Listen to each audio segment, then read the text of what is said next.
chào các bạn nha.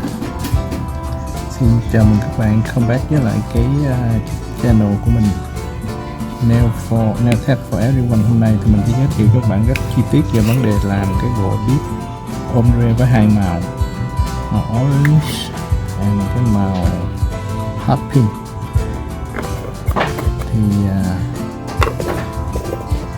và mình sử dụng cái cọ này, cái cọ này dùng để mà rải xuống nha.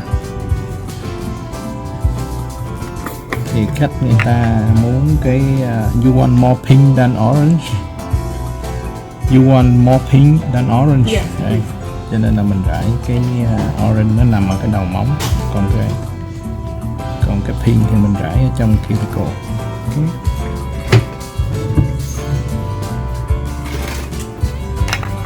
Sau khi mình hồi nãy mình có nhúng sơ cái bê rồi thì tại vì khách làm ngắn mà muốn mỏng á, cho nên mình đánh bút vào chút xíu, đánh cho cái bột, với lại ngay đây nó có cái móng gắn ba cái móng giả, gắn ngay đây cho nó flat lại này, 2, 3 ngón.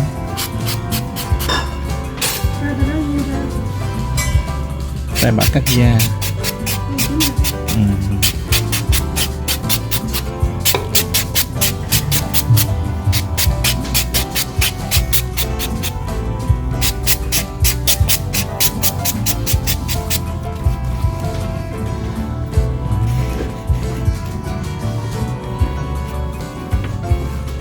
Thì bắt đầu rồi mình apply cái glue lên. Khi mà bạn apply cái glue á thì các bạn apply sát một chút xíu nha, sát khi cái cội chút xíu, đừng cho nó dính lên da là được rồi, không cho nó dính lên da nha các bạn. Rồi xong, như mình lấy cái cọ này, mình lấy bột, mình chỉ cho bạn lấy bột, lấy từ dưới này xúc lên, rồi xong mình dùng cái tay mình gõ xuống, gõ này, thế mình duỗi xuống không, duỗi xuống,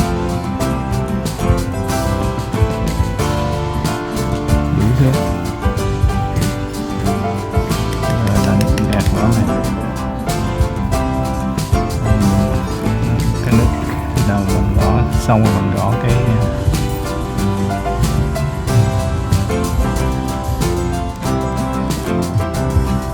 bạn thích tập gõ cái tay này, lấy ngón này,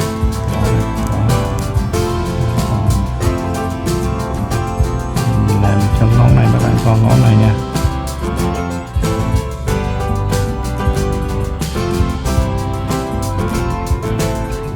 Mình lấy ít này, gõ này, bạn thấy ngón tay trỏ của mình không? Đó, ngón tay trỏ mình gõ từ bên đây qua đây. Bên cái camera đó em thấy nó bột nó rớt không nè. Khi bạn gõ cái đó rồi bạn gõ đây, bạn dùng ngón tay trỏ, bạn gãy này, đẩy bột nó rớt, nhưng mà đi từ bên này qua bên này.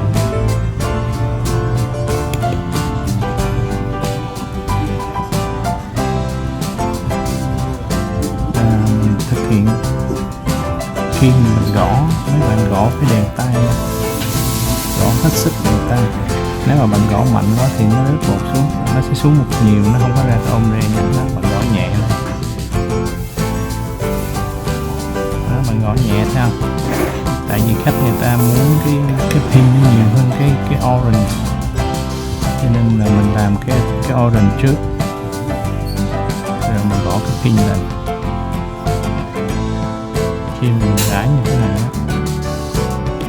thì bạn chỉ nhìn trên cái mặt móng, nếu mà nó còn ướt, nó còn bóng bóng, cũng như là nó còn ướt, có nghĩa là chưa hết bột, nó chưa cái rớt xuống đủ, thì bạn bắt buộc bạn phải rải thêm chừng nào mà bạn hết thấy cái nước bóng đó.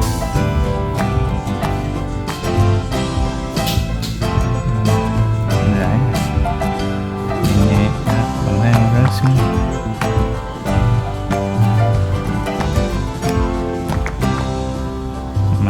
Nếu mà có gió thì nó sẽ không có rít nha. Cái này là mình tắt hết quạt nè, tắt quạt hết.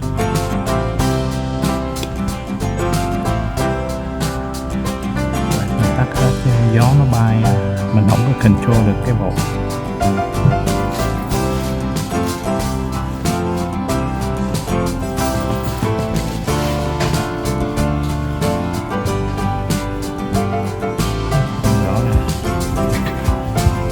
Gõ từ trái sang phải và từ phải sang trái. Mình gõ như vậy thì bột nó sẽ đều. Mình gõ từ trái nè sang phải, mình dùng cái tay mình thấy mình tắt cái tay qua đó.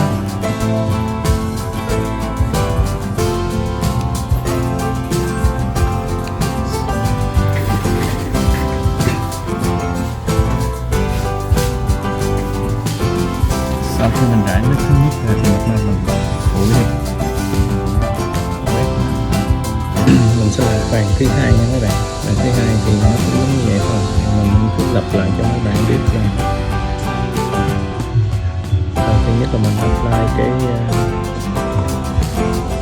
cái glue á, mấy bạn đừng cái đặt lại lên trên da nha, nhớ sát nhưng mà không được lên da nha. Sau đó là bạn rải, tại vì đó bạn rải nhẹ thôi, dỗ cho nó đều từ trái qua phải, từ trái qua phải. Bạn đừng có rải mà nó cái pin á thì bạn có thể rải cái pin tại nó nằm trên á, cho nên là nó dễ hơn. Còn quan trọng nhất là lúc mình rải cái màu mà ngay cái đầu móng mình rải cái màu orange á.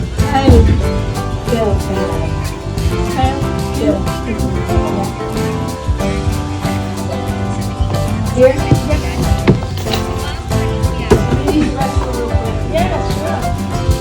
Mình rải nhẹ chấm cái tay này, mình thấy cái tay mình gõ không? Tay nhẹ, đừng gõ mạnh, gõ nhẹ cho nó vừa đó, đừng dội vàng. Chỉ rải vừa đủ xuống thôi. Nếu mà chưa rất nhiều mình rải mỏng, nhưng mà có thể mình rải 2 lần, đẩy qua và rải lại. Rải mỏng, ok.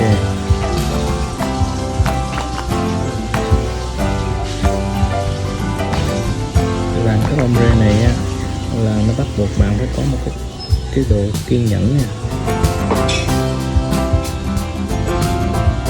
Kiên nhẫn bạn không dội được.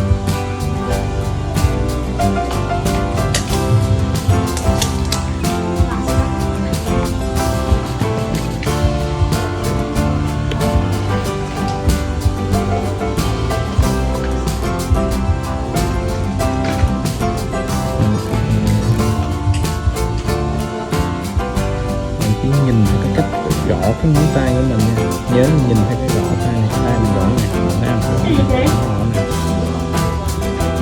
Mình gõ tay, nhìn cái tay gõ cho nó đều, gõ cho nó đều, nhớ gõ cho nó đều. Can we do this, but with the white base? So you want the white one? Yeah, we'll take the white like you have here and we'll just put the color paint, the color polish. Okay, I broke this nail and this nail. I had to cut them all down.